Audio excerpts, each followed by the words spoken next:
Assalamualaikum warahmatullahi wabarakatuh. Perkenalkan, nama saya Ayalia dari kelas 12 IPA 3. Di sini saya akan menjelaskan tentang evolusi. Yang pertama, mari kita ketahui dulu apa arti dari evolusi itu sendiri. Evolusi berarti perubahan pada sifat-sifat terwariskan suatu populasi organisme dari satu generasi ke generasi berikutnya. Perubahan-perubahan ini disebabkan oleh kombinasi tiga proses utama, yaitu variasi, reproduksi, dan seleksi. Selanjutnya saya akan membahas tentang teori abiogenesis dan biogenesis. Asal-usul makhluk hidup di bumi terbagi menjadi dua teori, yaitu teori abiogenesis dan biogenesis. Teori abiogenesis menyatakan bahwa makhluk hidup berasal dari benda mati. Kemudian teori biogenesis adalah teori asal-usul makhluk hidup yang menyatakan bahwa makhluk hidup berasal dari makhluk hidup yang lainnya. Ilmuwan yang melakukan percobaan mengenai teori abiogenesis ini adalah Francisco Redi, Lazzaro Spallanzani, dan Louis Pasteur. Agar dapat dibedakan dengan benda tak hidup, terdapat 7 hal yang menjadi ciri-ciri makhluk hidup, yaitu order, reproduksi, tumbuh dan berkembang, memproses energi, peka terhadap rangsang, regulasi, evolusi dan adaptasi. Jadi, makhluk hidup merupakan kumpulan molekul yang saling mempengaruhi dan memiliki sifat hidup. Teori mengenai asal-usul makhluk hidup ini terbagi menjadi dua, yaitu teori abiogenesis dan teori biogenesis.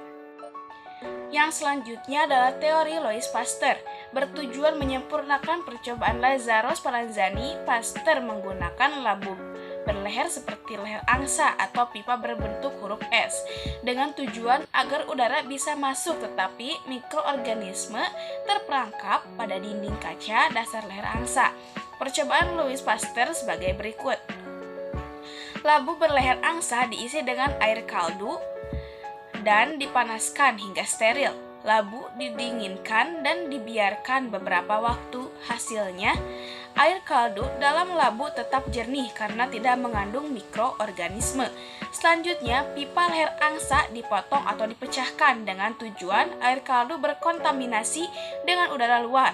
Setelah beberapa waktu, ternyata air kaldu berubah menjadi keruh dan berbau karena mengandung mikroorganisme. Louis Pasteur berkesimpulan bahwa mikroorganisme bukan berasal dari air kaldu atau benda mati, melainkan berasal dari spora-spora mikroorganisme dalam udara. Hasil percobaan ini menumbangkan teori abiogenesis sehingga muncul dari biogenesis, yaitu omne vivum ex ovo atau setiap makhluk hidup berasal dari telur. Omne ovum ex vivo, setiap telur berasal dari makhluk hidup, dan omne vivum ex vivo, setiap makhluk hidup berasal dari makhluk hidup sebelumnya.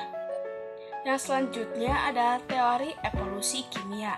Evolusi kimia dapat merujuk pada nukleosintesis, penciptaan unsur-unsur kimia di dalam semesta, baik itu melalui ledakan dahsyat maupun supernova.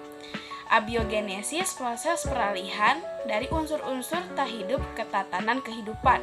Evolusi molekuler, evolusi pada tingkat molekul. Selanjutnya adalah teori Jean Lemaitre. Beliau merupakan seorang naturalis dari Prancis melalui bukunya yang berjudul Filosofi Zoologi tahun 1800-an, mengemukakan bahwa bentuk kehidupan yang sekarang didasarkan pada penggunaan dan tidak menggunakan organ, use, and daisus.